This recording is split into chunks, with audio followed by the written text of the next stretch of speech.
ለካ ልጆችም የስነ አእምሮ ችግር ይገጥማቸዋል ጥቃት ያለበት አስተዳደግ እንዳልተወደደ ያልተወደደ ልጅ ያልተፈለገ ልጅ እንዲመስለው አድርጓቸው ያልፉና ባለትዳር የሆኑ ሰዎች ልጆቻቸው ጋር የሚያደርጉት ነገር ግጭቶችን መሳሳምን ጥሩ ነገር በጣም አምባገነናዊ የሆነ የአስተዳደግ አይነት ነው ግን ግጭትን ብዙ ጊዜ ወላጆች ከልጆቻቸው ያዩ ይጋጫሉ እኛ የማናያቸው ግን ልጆቹ ላይ ትልቅ ጠባሳ የሚጥል ነገር ነውና ካደጉ በኋላ በስሜታቸው ያልተረጋጉ እንዲሆኑ እና የተጎዱ እንዲሆኑ ትራውማ የሚባለው ነገር እንዲያስተናግዱ ያደርጋቸዋል ጤናማ የፓረንቲንግ ስታይል የሚሆነው ወይም ደግሞ የአንድ ያስተዳደግ ስታይል ጤናማነት የሚለካው ወላጆች ተናደው ሲመጡ ጫማ ቀብላችኋል መደሰት ያለባቸው መጫወት ያለባቸው ራሳቸውን ትተው ለወላጆች ማድረግ ያለባቸው እናት ወይም አባት አሁንም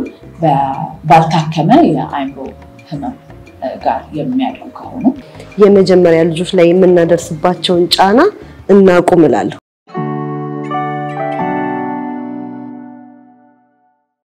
ሰላም ጤና ይስጥልን ውድ ፕሮግራማችን ተከታታዮች እንዴት አላችሁ እንዴት ቆያችሁ እንግዲህ እንደተለመደው በዛሬው ደግሞ በአዲስ ርዕስ በአዲስ እንግዳ ወደ እናንተ ደርሰናል እንዴት አላችሁ እንግዲህ በዛሬው ርዕሳችን ደግሞ ልጆቻችን የስነ አእምሮ ህክምና ያስፈልጋቸዋል ወይስ አያስፈልጋቸውም እስቲ ከፕሮግራሙ ተከታተሉት እንኳን ደህና መጣችሁ እንግዶቼ እንግዲህ የዛሬው እንግዳችን አቶ ነብዩ ጃጊሶ የስነ አእምሮ ህክምና ባለሙያ ነው ኤደን ጌታቸው ሰርቲፋይድ ሳይኮቴራፒ እና የሪሊፍ ዌልነስ ሴንተር መስራችና ባለቤት ነች ሶስተኛው እንግዳዬ ዮሐና ዘሪሁን የስነ አእምሮ ህክምና ባለሙያ ነች እንኳን ደህና መጣችሁ እሺ አንቺም ስለጋበዝሽን በጣም እናመሰግናለን እንግዲህ ያው እኔ ልጆች ላይ እንደመስራቴም አንፃር ይሄንን ፕሮግራም ልሰራ ያሰብኩት ምንድነው ከልጅነት እድሜያቸው ጀምሮ የስነ አእምሮ ህክምና የሚያደርጉ ልጆች አሉና እኔ እንደዚህ አይነት ሆስፒታል የሚሄድ አጋጣሚው ነበረኝና ልጆች በስነ ልቦና ተጎድተው ቴራፒ ሲደረግላቸው አየሁና እንዴ ለካ ልጆችም የስነ አእምሮ ችግር ይገጥማቸዋል በያሰብኩኝና ይሄን ፕሮግራም እንድሰራ መነሻ የሆነኝ ያ ነውና ኤዱዬ በልጅነት የልጆች የስነ ልቦናን ጉዳት የሚያደርሱ የአስተዳደግ አይነቶች ወይም ደግሞ ልጆቻችን ጉዳት ደረሰባቸው የምንለው በምን አይነት አስተዳደግ ሲያልፉ ነው እስቲችን ትንሽ እሺ እንግዲህ አመሰግናለሁ በድጋሚ በጣም ይሄ አስፈላጊ በተለይ ለባንቺ ፕሮግራም ላይ መነሳት ያለበት ነገር ነው ያስባለሁ ምክንያቱም ልጅነትና ስነ ልቦና አስተዳደግና ስነ ልቦና በጣም የተገናኙ ተያያዙ ነገሮች ናቸው በዋናነትም ደግሞ ስነ ልቦናችን የሚገነባው በልጅነት ስለሆነ ማለት ነው እስከ 18 ዓመት ባለው በተለይ የአእምሮአችን እድገት የስነ ልቦናችን ደግሞ ግንባታ የሚሆነው በዛ ጊዜ ስለሆነ ያው አስተዳደግ ወላጅነት በጣም ከባድ እንዲሆን የሚያደርገው እሱ ነው ብዬ አስባለሁ ወላጅነት ብዙ አስተያየት የሚሰጠው ነገር እንደመሆኑ መጠን በጣም ብዙ ሰዎች ወላጅነት ላይ አስተያየት ይሰጣሉ ነገር ግን ወላጅ ሆነን ደግሞ ስናየው በጣም ከባዱ ነገር ለመኖር ደግሞ በጣም የሚከብደው ነገር ነው ወላጅነት ይሄን ከባድ የሚያደርገው ስነ ልቦናችን ወይም ልጆቻችን ስነ ልቦና በልጅነት እና በአስተዳደግ በጣም ኢንፍሉዌንስ ስለሚደረግ ነው ማለት ነው እንዳልኩት የልጅነታችን የአእምሮአችን እድገት እስከ 18 ዓመት በተለይ ደግሞ በደንብ የሚያገናዘበው የአእምሮ ክፍል የሚባለው የሚገነባው በ18 ዓመታችን ነው የሚያልቀው ማለት ነው አድጎ የሚያልቀው ስለዚህ ልጆች በልጅነታቸው የሚሰጣቸውን ነገር ምላሽ ለመስጠት እንደ ትልቅ ሰው በትክክል ምላሽ መስጠት አይችሉም ወይም እንዴት ምላሽ መስጠት እንዳለባቸው አያውቁም እንዴት ስትረስፉል የሆነ ሁኔታን ወይም ጭንቀት ያለበትን ከባድ የሆነ የምንላቸው ሁኔታዎች እንዴት አድርገው እንደሚያቀናብሩ አያውቁም ማለት ነው የስትረስፉል ኮንዲሽኖችን ወይም ደግሞ ጭንቀት ያለባቸውን ሁኔታዎች ፌስ ሲያደርጉ እንዴት ማስተናገድ እንዳለባቸው የሚማሩት በእናትና በአባታቸው እጅ ስለሆነ ማለት ነውና ይሄ ምን ያደርጋል መሰለሽ ካደጉ በኋላ በስሜታቸው ያልተረጋጉ እንዲሆኑ እና የተጎዱ እንዲሆኑ ትራውማ የሚባለው ነገር እንዲያስተናግዱ ያደርጋቸዋል በዋናነት ትራውማ ማለት የደረሰብን ነገር አይደለም። ትራውማ የምንለው አይምሯችን ወይም ሰውነታችን ለደረሰብን ነገር የሰጠው ምላሽ ነው። ኦኬ ሶ ትራውማ is not what happened to you የሚባለው ለዛ ነው። የተለያየ ነገር ወይም አንድ አይነት ነገር ሰዎች ላይ ደርሶ የተለያየ ምላሽ የሚሰጡት ወይም የተለያየ ጉዳት የሚያስተናግዱት ለዛ ነው። ሰውነታቸውና አይምሯቸው የሚሰጠው ምላሽ ነው ትራውማ ወይም የስነ ልቦና ጉዳት ወይም ቁስል እንለዋለን በአማርኛ። ሶ ይሄንን ትራውማ ሊያደርሱ የሚችሉ የአስተዳደግ አይነቶች ወይም ደግሞ ኤክስፒሪየንሶች በስነ ልቦናው አድቨርስ ቻይልድሁድ ኤክስፒሪየንስ ይባላሉ ወይም ACE የምንላቸው ናቸው። አድቨርስ ቻይልድሁድ ኤክስፒሪየንስ ሶ እነዚህ አድቨርስ ቻይልድሁድ ኤክስፒሪየንስ የሚባሉት ወደ 10 የሚሆን አይነት አላቸው። ሶ እነዚህ 10 ደግሞ በሶስት አይነት ካቴጎሪ ይከፈላሉ። ሶስቱ ምንድናቸው መሰለሽ? የመጀመሪያው አቢዩዝ ያለበት ወይም ጥቃት ያለበት አስተዳደግ። ጥቃት የምንለው የመጀመሪያው ብሮድ ካቴጎሪ ትልቁ ካቴጎሪ ነው። አሁን ለሚሰሙ ወላጆችም እነዚህ ሶስቱን ካቴጎሪዎች ውስጥ ነው አለው ወይም የለውም ወይም ልጅ ያንን ነገር ያስተናግዳል ወይም አያስተናግድም የሚለውን ቼክ እንዲያደርጉ በሶስት ከፋፍለን ማየት እንችላለን ማለት ነው። አቢዩዝ ወይም ጥቃት የምንለው ራሱ ሶስት ደግሞ አይነቶች አሉት። ፊዚካል፣ ኢሞሽናል እና ሴክሹዋል የምንለው ወይም የአካላዊ ጥቃት፣ የስሜት ጥቃት እና የጾታዊ ጥቃት ማለት ነው። እነዚህ ሶስቱን የሚያስተናግድ አስተዳደግ ካለ አድቨርስ ቻይልድሁድ ኤክስፒሪየንስ ወይም ደግሞ ትክክል ያልሆነ ጉዳት ያለው የልጅነት ተሞክሮ ነው ማለት ነው። ሁለተኛው ብሮድ ካቴጎሪ ምንድነው?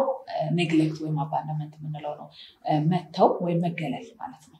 ኦኬ ልጆች ሲገለሉ ይሄም ሁለት አይነት ታይፕ አለው። በአካል ወይም በስሜት ልንለው እንችላለን።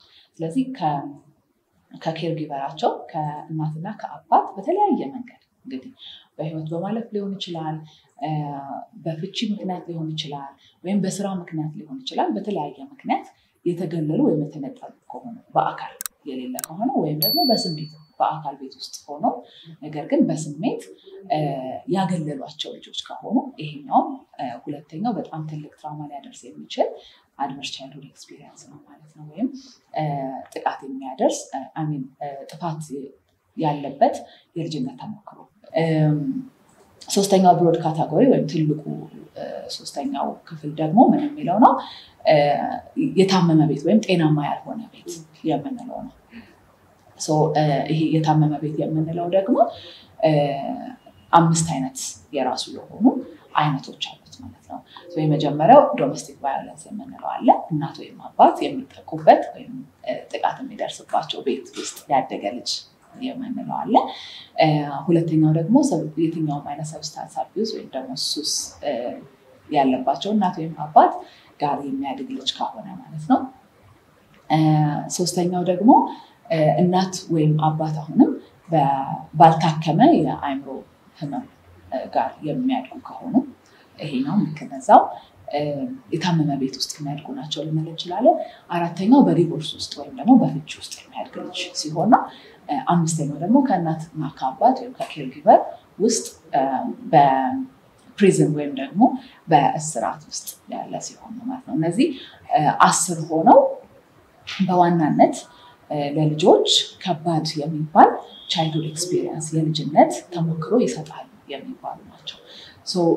እነዚህ ምንድነው የሚያደርሱት የስነ ልቦና ጉዳት የሚለውን ትንሽ ለማየት ያክል ቅድም እንዳልኩት ስትረስን ወይም ደግሞ ከባድ ሁኔታን፣ ጭንቀትን አይምሯችን የሚያስተናግድበት አክሰስ አለው HP አክሰስ የሚባል። ይሄ ምን ያደርጋል? በልጅነታችን ነው ስራውን መስራት የሚለማመደው። ከባድ ነገር ሲገጥመን ሆርሞኖችን በማስተባበር ሰውነታችን ላይ የተለያዩ የልባችን ምት እንዲጨምር ደማችን እንዲዘዋወር ምናምን በማድረግ ሁኔታውን እንድንቋቋመው እንድንጋፈጠው የሚያደርገው ሲስተም ነው። እሱ ሲስተም ልጆች ገና እየተለማመዱት እያለ ሰፖርት ከተደረጉ ወላጃቸው አጠገባቸው ካለ የሚያረጋጋቸው ሰው ካለ ወይም ሴፍ የሆነ ኤንቫይሮንመንት ካለ ቅድም የጠቀስኳቸው ነገሮች የሌሉበት አይነት ኤንቫይሮንመንት ከሆነ ወዲያው በትክክለኛው መንገድ ስትረሳቸውን ካልም ያደርጋሉ ወይም ይጋፈጣሉ ተመልሰው ወደ ተረጋጋ ሁኔታ ይገባሉ መጫወት ይችላሉ መሳቅ ይችላሉ የሚያደርጓቸው ነገሮች ማድረግ ይችላሉ ነገር ግን በእንደዚህ አይነት ሁኔታ ውስጥ በተደጋጋሚ በሚያልፉበት ጊዜ ወይም ደግሞ ሊያረጋጋቸው የሚገባው ሰው ራሱ ይሄንን ስትረስ እንደገና እየፈጠረባቸው ከሆነ ወይም ደግሞ ብቻቸውን የሚታው ከሆነ ግን ይሄን ሲስተማቸውን የማረጋጋት ሲስተማቸውን በትክክል ማስኬድ አይችሉም ማለት ነው ስለዚህ ምን ይሆናል ከመጠን በላይ ወይም ከመጠን በታች ይለምደዋል ማለት ነው ወይም ደግሞ በጣም ብዙ ስትረስ ሆርሞን በሰውነታቸው ውስጥ ይሆንና ሃይፐር አራውዛል ይባላል በዛ ሁኔታ ውስጥ ይቀረቀራል ማለት ነው ሁሉ ጊዜም ችግር እንዳለ የሚያስብ አይነት የሰውነት ቅንብር ይኖራቸዋል ስለዚህ ሁሉ ጊዜም ችግር እንዳለ ማሰብ ይጀምራሉ ወይም ደግሞ ሃይፐር አራውዛል ሊሆን ይችላል ከመጠን በላይ ሆርሞናቸውን በመጠቀማቸው ምክንያት እንዴት አድርገው እንደሚያስተካክሉት አያውቁም ወይም አይማሩም ስለዚህ ነም ይሆናሉ ማለት ነው ነገሮች ይፈጠራሉ ግን የሚገባውን ስሜት መስጠት የማይችሉ ልጆች ይሆናሉ ማለት ነው ሰው እንግዲህ ምን ሊያደርስባቸው ይችላል የሚለው ላይ ነው ያወራው ያለው በዋናነት በጣም የሚገርመው ነገር ይሄ የስነልቦና ጉዳት አካላዊ ጉዳትም ያመጣል ቀደም እንዳልኩት የልባችን ምት መጨመር ደም ዝውውር እነዚህ ሁሉ ኤችፒ አክሰስ ጋር አብረው የሚካሄዱ ስለሆኑ እንደዚህ አይነት ልጆች በአድቨርስ ቻይልድሁድ ኤክስፒሪየንስ ውስጥ የሚያልፉ ልጆች ለካንሰር የመጋለጥ እድላቸው ከሁለት እጥፍ በላይ የጨመረ ነው ለተለያዩ ክሮኒክ ለሆኑ በሽታዎች ካደጉ በኋላ የመጋለጥ እድላቸው በጣም የጨመረ ነው ከዛም ባለፈ ደግሞ በባህሪ ለሱስ የመጋለጥ እድላቸው ትምህርት ቤት ላይ ከ17% በላይ ኮፒ ማድረግ እንትናቸው አቅማቸው በጣም የቀነሰ ይሆናል ትምህርትን በትክክል መማር አይችሉም እንዲሁም ደግሞ ለተለያዩ ወንጀሎች ለሱሳይዳል አዲሽን ወይም ደግሞ ራሳቸውን ወይም በህይወት መኖር የመፈለግ እድላቸውን ከ5000 እጥፍ በላይ ይጨምረዋል በተለይ እነዚህ አድቨርስ ቻይልድሁድ ኤክስፒሪየንስ በየቀደም የገለጽኳቸው ከ4 በላይ ሆኖ በህይወታቸው ውስጥ የሚያልፉ ከሆነ የሚገኙ ከሆነ እንደዚህ አይነት ነገሮች ላይ በጣም ስትራግል ያደርጋሉ ከዛ ባሻገር በዲፕሬሽን ፒቲኤስዲ ምንላቸው አንዛይቲ ፍርሃት ጭንቀት ወይም ደግሞ በጣም ሰቀቀን እንደዚህ አይነት ነገር የማስተናገድ እድላቸው በጣም ይጨመረ ይሆናል በጣም አመሰግናለሁ እዲዬ እዚህ ጋር እንድታያይዘሽ እንድትመልሽልኝ የምፈልገውና በጣም ባገኘኋቸው አጋጣሚ ወላጆችን አጽንኦት ሰጥቼ የማርፈው ነገር አለና የመጀመሪያ ልጅ ሲሆን አንድ ልጅ ልክ ሁለተኛ ልጅ በፍጥነት የሚወለድባቸው ልጆች አሉና ያ የመጀመሪያ ልጅ ሁሌ አንተ ትልቅ አይደለም አንተ ትልቅ ነህ ይሄኛው ላንተ ያስፈልግም የሚሉ ነገሮች በብዛት ያልተወደደ ልጅ ያልተፈለገ ልጅ እንዲመስለው አድርጓቸው ያልፉና እኛ የማናያቸው ግን ልጆቹ ላይ ትልቅ ጠባሳ የሚጥል ነገር ነውና እዚህ ላይ ትንሽ አጽንኦት ብትሰጪልኝ እውነት ነው የመጀመሪያ ልጅ ሲሆን እንግዲህ ምንድነው የፈርስት ቻይልድ የራሱን የቻለ የአስተዳደግ ወይም ደግሞ እንደ ፓረንት የመታየት ችግር ይፈጠርበታል ስለዚህ እንደ የታናናሾቹን ነገሮች መቆጣጠር እንዳለበት ወይም ኃላፊነት መውሰድ እንዳለበት ኦቨርበርደን ያጋጥመዋል ማለት ነው ሶ ቀደም እንዳልኩሽ እንግዲህ ልጆች በልጅነት የሚደርስባቸው ነገር ከእናትና ከአባት ፖይንት ኦፍ ቪው እናትና አባቴ ያሰቡት በዚህ መልኩ ነው ብለው ሳይሆን የሚያስቡት የራሳቸውን ዴፊኒሽን ነው የሚሰጡት የራሳቸውን ግንዛቤና የራሳቸውን ትርጓሜ ነው የሚሰጡት ሶ ቀደም እንዳልኩት አይምሯቸው አድገው ስላልጨረሰ እድገቱ ስላልጨረሰ በትክክል አይተረጉሙትም እና በዛ ጊዜ ምን ይፈጠራል እኔ ከወንድሜ ይልቅ ቀደም እንዳልሽው አልፈልግም አልወደድም እናቴ አባቴ ወይም ኬር የሚሰጠኝ ሰው ስለማይወደኝ ስለማይፈልገኝ ወይም ጥሩ መልክ ስለሌለኝ እንደዚህ ስላላደረኩኝ ነው እንደዚህ ፍቅር የማያሳዩኝ ወይም ደግሞ ኮንትሮል የሚያበዙብኝ ብለው ያስባሉ ስለዚህ ያንን ችግር ከራሳቸው ጋር በቀጥታ ስለሚያገናኙት ራሳቸው ጋር የሚፈጥረው ብሊፍ ይኖራል ቀደም እንዳልሽው ስለራሳቸው እና ስለ ሰዎች የሚፈጥሩት ቢሊፍ የተበላሸ ይሆናል ማለት ነው። መሰረታዊ እምነታቸው ወይም ኮር ቢሊፋቸው ይናጋል። አለመወደድ፣ አለመፈለግ፣ አለመቻል፣ ብቁ አለመሆን፣ ወርዝ አለመሆን ወይም ነገሮች እንደማይገባቸው እኔ አይገባኝም የሚሉ ነገሮችን ይዘው እንዲያድጉ ያደርጋል። አዎ ይሄን ያነሳሁት ምንድነው አሁን ለምሳሌ ሌላ ቤት ላይ የ7 ዓመት ልጅ የመጨረሻ ልጅ ሆና በጣም እንደ ህፃን ልጅ ትታያለች።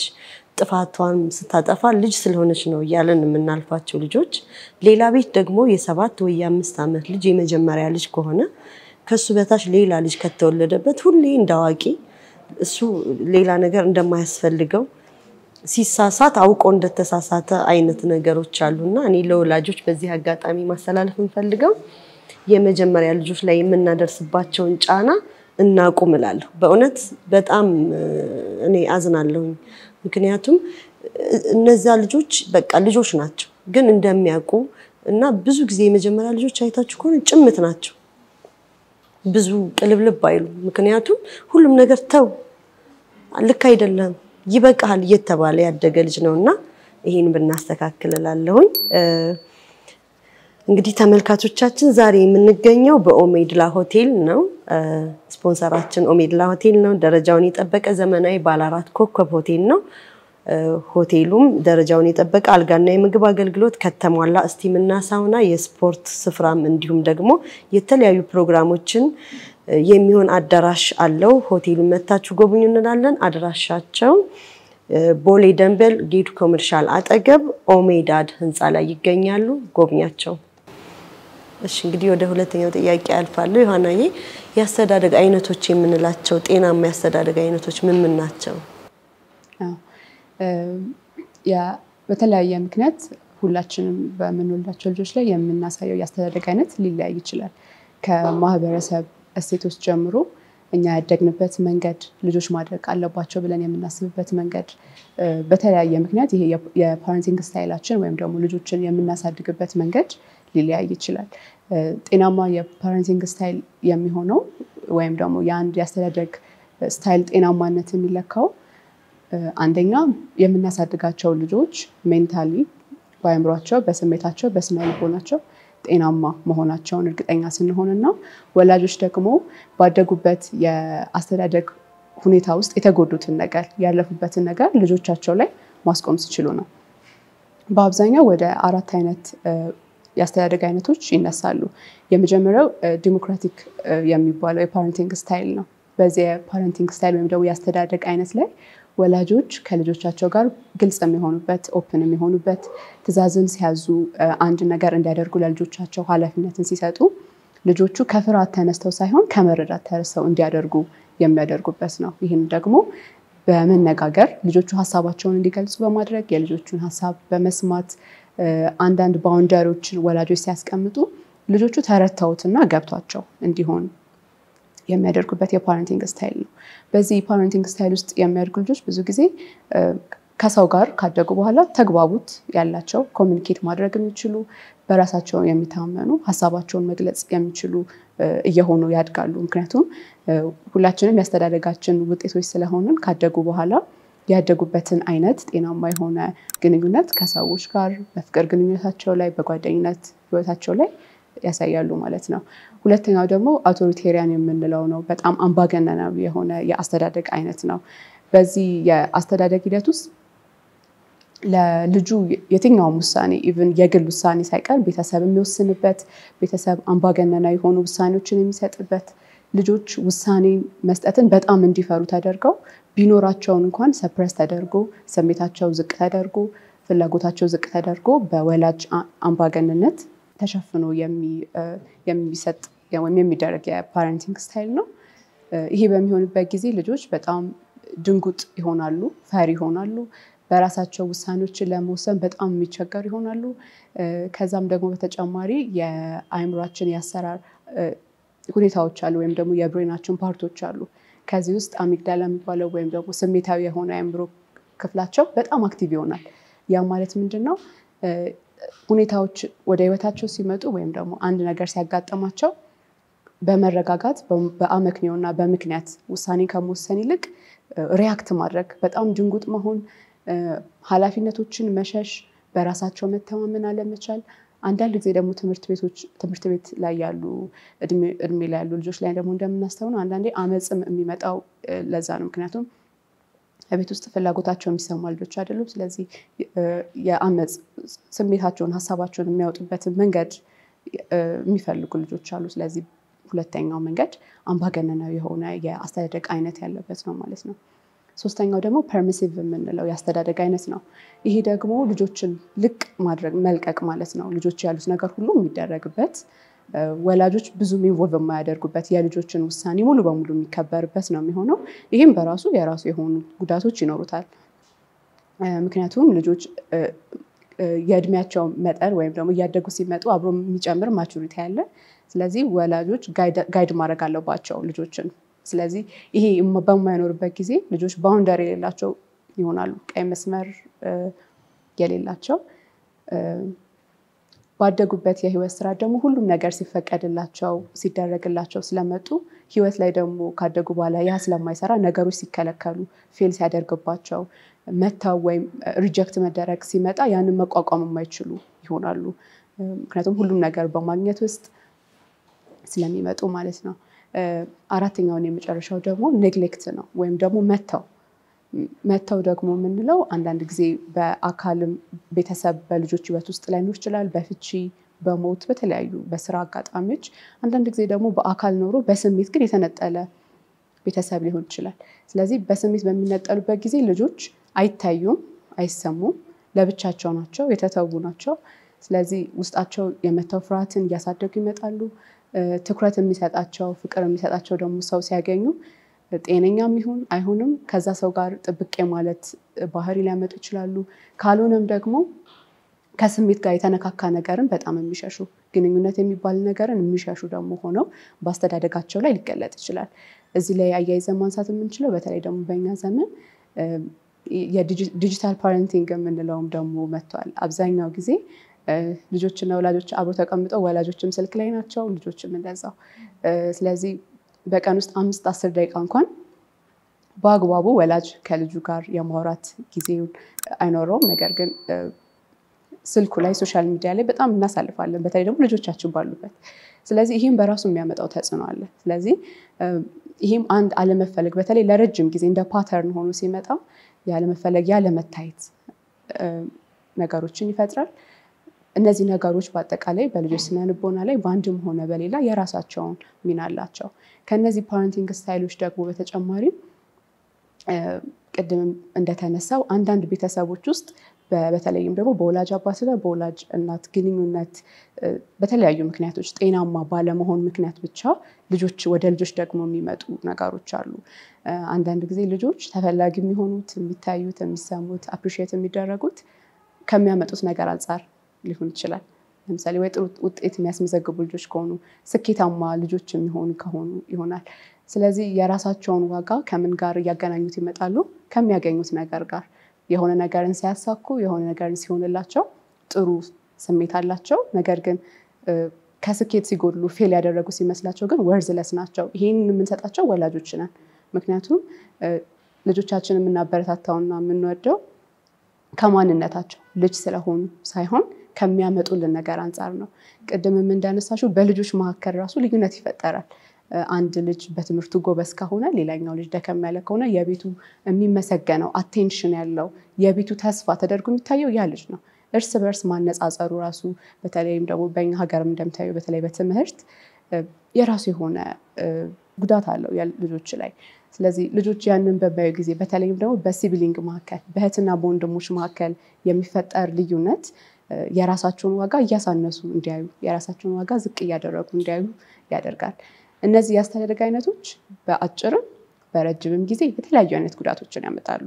በአጭር ጊዜ ከሚያመጡት ጉዳቶች መካከል አንደኛው ሃይፐርቪጂላንት መሆን ወይም ደግሞ ድንጉጥ መሆን።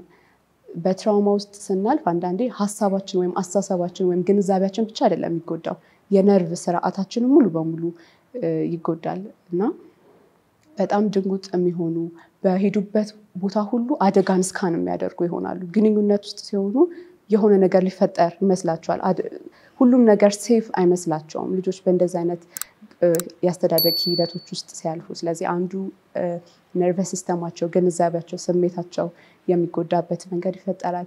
ሁለተኛ ደግሞ ሁላችንም መጀመሪያ የምናምናቸው ቤተሰቦቻችን ናቸው። ትረስታችን ቢልድ የሚደረገው ከቤተሰብ ጋር ነው።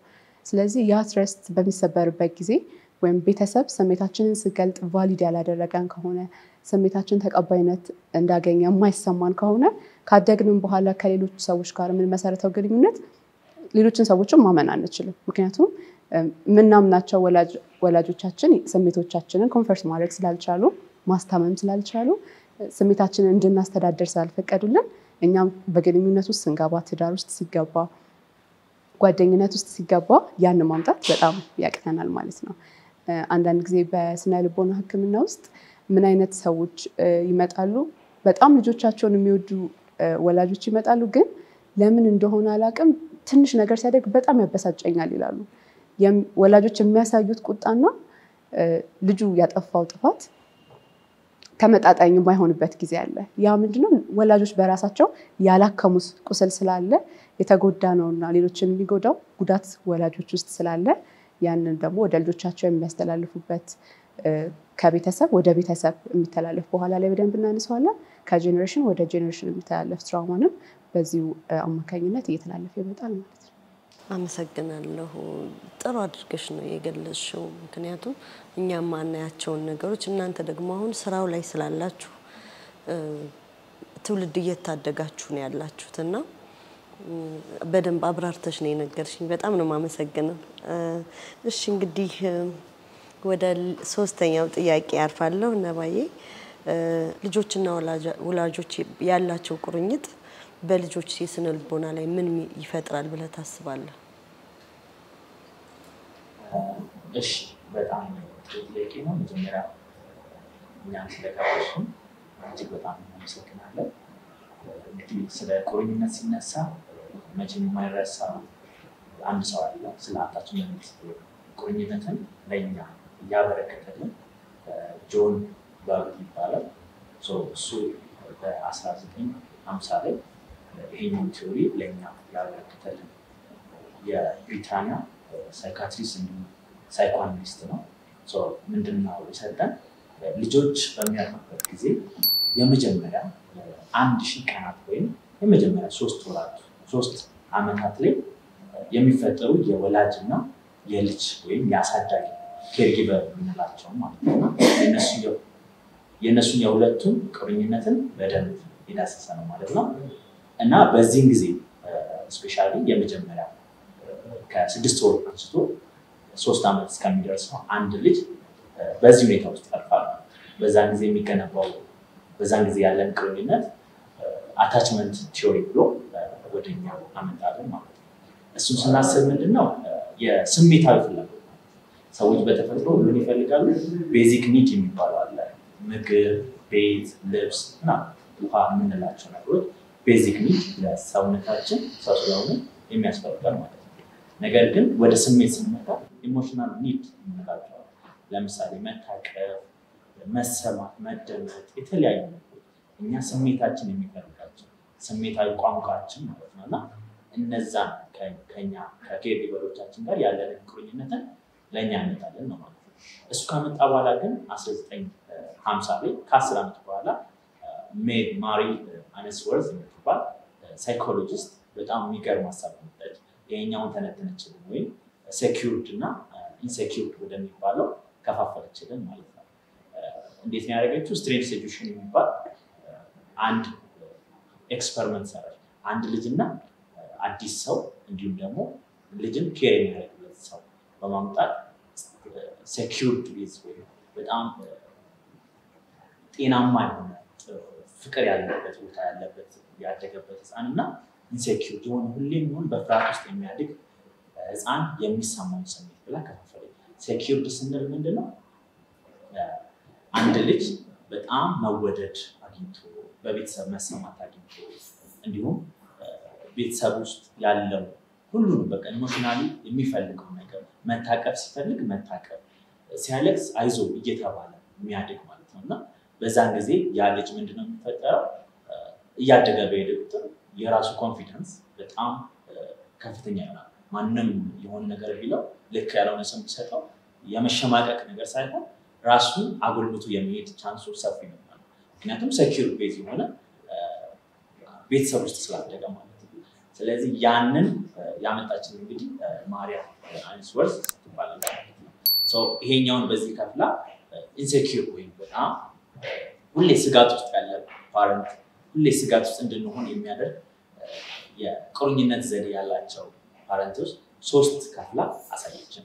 ያ ምንድነው? አንደኛው አንሸስ የምንላቸው በጣም ፍርሃት ውስጥ ፊርፉል የሚሆኑ ሰዎች ናቸው። ሌላኛው አቮይዳንት ናቸው። እጅግ በጣም ነገሮች መራቅ መሸሽ ብዙ ጊዜ የሚፈልጉ ናቸው። ሶስተኛው እንግዲህ ዲስኦርጋናይዝድ ናቸው ወይም የተምታታባቸው ብዙ ጊዜ የትኛው እውነት ነው የትኛው ሐሰት ነው የሚለው ነገር ግራ የተጋቡ ሰዎች ናቸው ማለት ነው። የመጀመሪያው ፊርፉል ስንል ብዙ ጊዜ ከወላጆቻቸው ወይም እነሱ ኬር የሚያደርጋቸው ሰዎች ጋር ሲኖሩ ወላጆች ከልጆቻቸው ጋር ባላቸው ቁርኝነት ሁሌ በሚባለው መልኩ ቋሚ የሆነ ፍቅርን ቋሚ የሆነ ነገር ለልጆቻቸው አያበረክቱላቸው። አንዳንዴ ደስ ሲላቸው ወላጆች ለልጆቻቸው ጥሩ ነገር ያደርጋሉ፣ ይደሰታሉ፣ ያቅፋሉ፣ የተለያዩ ነገሮችን ያደርጋሉ። አንዳንዴ ግን በስራም በተለያየ ምክንያት ወላጆች ተበሳጭተው ሲመጡ ልጆቻቸው የብስጭታቸው አካል ያደርጋሉ፣ ከዛ ይጮህባቸዋል። ስለዚህ ልጆቻቸው ንዴት ማብረጃ ያደርጋቸዋል ማለት ነውና ቋሚ የሆነ ፍቅርን አያገኙም ልጆቻቸው። ከዚህም የተነሳ በጣም የሚገርመው ብዙ ጊዜ እንደ ሀገራችን አብዛኞቻችን በዚህ ውስጥ ነው የምናልፈውና ከዚህ ጋር ተያይዞ ሰዎች ፒፕል ፕሌዘር ይሆናሉ። በቃ ይሉንታ የሚገላቸው ሰዎች ይሆናሉ። ለእያንዳንዱ ነገር እነሱን ተጠያቂ ነው የሚሆኑት። ስለዚህ ወላጆቻቸው ሲመጡ የመጀመሪያ ስራቸው የሚሆኑ ልጆች የወላጆቻቸውን አይን ማየት ነው። ወላጆች ተደስተው የመጡት ወይስ ተናደው የመጡት የሚለውን ነገር የሚመለከት ማለት ነው እነዚህ ልጆች። ከዛ የተነሳ ምን ያደርጋሉ? ወላጆች ተናደው ሲመጡ ጫማ ያቃብላቸዋል። መደሰት እያለባቸው መጫወት እያለባቸው የራሳቸውን ትተው ለወላጆች ማድረግ ያለባቸው ነው ያሉት። በዛ ሰዓት መጫወት ሊፈልጉ ይችላሉ፣ ግን የራሳቸውን ትተው ለወላጆች ማስደሰቻ ዘዴዎችን ብቻ ነው የሚፈልጉት። ከዛም ጋር ተያይዞ የራሳቸውን ስሜት ይገላሉ ማለት ነው። ከዛ ጋር ተያይዞ እኛ ስሜት ላናገኝ እንችላለን ስናድግ በዚህ ሁኔታ ውስጥ ስለምናልፍ ማለት ነው። ይሄ በጣም በዚህ ውስጥ ሲያድጉ ወይም ፊርፉል ሲሆኑ ልጆች የራሳቸው የሆነ ነገር የላቸው፣ ሰልፍ ስቲማቸው በራስ መተማመናቸው እጅግ በጣም ዝቅተኛ ይሆንባቸዋል ማለት ነው። ይሄ የመጀመሪያው ነባዬ። እዚህ ላይ ግን ላቋርጥህ። እኔም አሁን በጣም አንተ ስታወራ ራሴ ላይ የመጸጸት ስሜት ውስጥ ነበርኩ። ምክንያቱም ስገባ ልጆቼ እኔን ነው የሚያዩት፣ በጣም ይታዘዙኛል። ምንም ነገር ስራ ቢይዙ አቋርጠው እኔን ነው ኬር የሚንከባከቡት እንላለን እና ያን እኔ ማስበው ጤናማ ማስተዳደግ ልጆቼ እንደሚወዱኝ በቃ እኔን እንደሚያከብሩኝ በጣም ለኔ ልዩ ፍቅር እንዳላቸው ነበር ማቀውና አመሰግናለሁ እንዳይ ስላደረከኝ። በጣም በጣም አብዛኛው የኢትዮጵያ ሕዝብ ማለት በሚችልበት መልኩ ወደኛ ይመጣሉና ብዙዎቻቸው ሰዎችን የማስደሰት ፍላጎት አላቸው። ያ ፍላጎት ሰዎች ከሰዎች ጋር ያለን ቁርኝነት ጥሩ ቢሆን ጥሩ ምንም ችግር የለውም።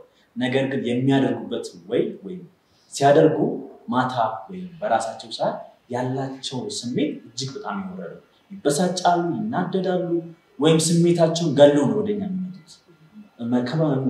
መንከባከብ ጥሩ ነው፣ ከወላጆቻችን ጋር ያለን ጊዜ ማሳለፍ ጥሩ ነው። ነገር ግን ተገደን ወላጆቻችን ለማስደሰት አይናቸው ደና ሲሆኑ ብቻ መጫወት ፈልገን ነው የምንሄደው ማለት ነውና እዚህ ጋር በጣም ማየት አስፈላጊ ነው።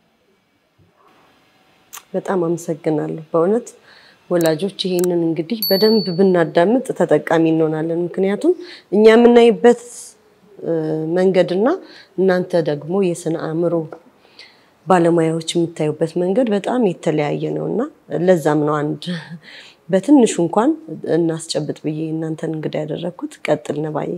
በጣም ጥሩ። እሺ እንግዲህ ሁለተኛው ደግሞ ተቃራኒ ነው፣ አቮይዳንት ናቸው። የመጀመሪያዎቹ ሰዎችን መለየት እጅግ በጣም ይጸጸታቸዋል። ከሰዎች ላለመለየት ብዙ ነገሮች የሚያደርጉት አቮይዳንት የምንላቸው ወይ ከሰዎች ጋር መሆንን የማይፈልጉ ማለት ነው።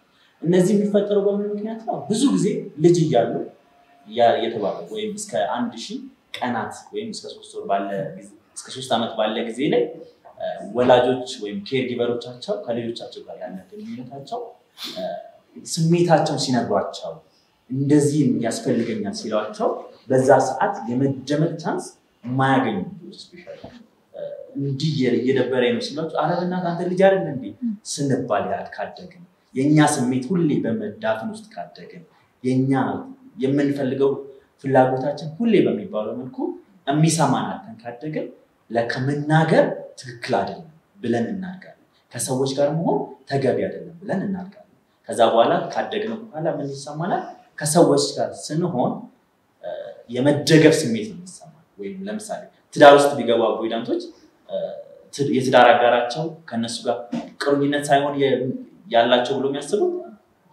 ዲፔንዳንት አይነት ስሜት ነው የሚሰማቸው ከዛ የተነሳ መለያየትን ይፈልጋሉ ምክንያቱም የነሱ ቦታ ሰዎች የነሱን ስሜት የማይረዱት አልሆነ የሚያስቡ ከዛ የተነሳ እነሱ ከማንንም ጋር ለመኖር እጅግ በጣም ይከብዳቸዋል ይገርማቸዋል እንደዚህ አይነት ሰዎች ብዙ ጊዜ አሁን ደውላችሁ ተመልሳችሁ ደውላችሁ ደሞ ምን አጋጠመው ደሞ ምንድነው አይበቃውም እንዴ በወር ውስጥ አንድ አውርተን ጠፋ ስንላቸው እንጂ አወራን እኮ ባለፈው ወር እኮ ምናምን ሊለን ይችላል ሶ ምንድነው ታርጌታቸው ከሰዎች በመነጠል የራሳቸውን ባውንደሪ ማስጠበቅ ነው ታርጌታቸው ማለት ነውና እነዚህ አብዛኛው ጊዜ አቮይዳንት ናቸው ብዙ ጊዜ እነዚህ አቮይዳንትና አንሸስ የምንላቸው ወይ ፍርሃት ውስጥ ያሉትና እነዚህ ደግሞ በመተው ውስጥ ያሉ ሰዎች ይገናኛሉ እና ሁለቱ አንዱን እያሳደዱ ነው አቮይዳንቶች አረሂድልኝ ይላሉ ፊርፉል የሚሆኑ ሰዎች ደግሞ አራቲድብኝ ይላሉ ሶ ሁለቱ የመጣበቅ ቻንሳቸው ሰፊ ነው የመጨረሻውና ወሳኙ ዲስኦርጋናይዝድ እና እነዚህ ብዙ ጊዜ እንደ ሀገራችን የምንመለከተው ነገር አለ ባለትዳር የሆኑ ሰዎች ልጆቻቸው ጋር የሚያደርጉት ነገር ግጭቶችን መሳሳምን ጥሩ ነገር ወይ ጥሩ የምንለውን ነገር በልጆቻቸው ፊት አያደርጉም ብዙ ጊዜ ምክንያቱም ያ ነገር ልክ አይደለም ብሎ ያስባሉ አፕሪሺዬሽን ከወላጆች ልጆቻቸው ፊት አያደርጉም ልጅ ሊበላሽ ይችላል ብሎ ግን ግጭትን ብዙ ጊዜ ወላጆች ከልጆቻቸው እያዩ ይጋጫሉ በተለያየ ምክንያት በዚህ ውስጥ ያደጉ ልጆች ግን ምንድነው የሚሰማቸው ዲስኦርጋናይዝድ ይሆናሉ የተምታታባቸው ማን ልክ ይሁን ማን ልክ አይሁን ላይገባቸው ይችላል ማለት ነው በዚህ ውስጥ ስናልፍ እኛ ምንድነው የሚሰማን ስሜታችንን መቆጣጠር የሚባለው አካል ይከብዳል ስሜታችንን ራሳችን መምራት አንችልም ስሜታዊ እንሆናለን በቀላሉ መጮህ እንጀምራለን በጣም ምንም ነገር ሳይፈጠር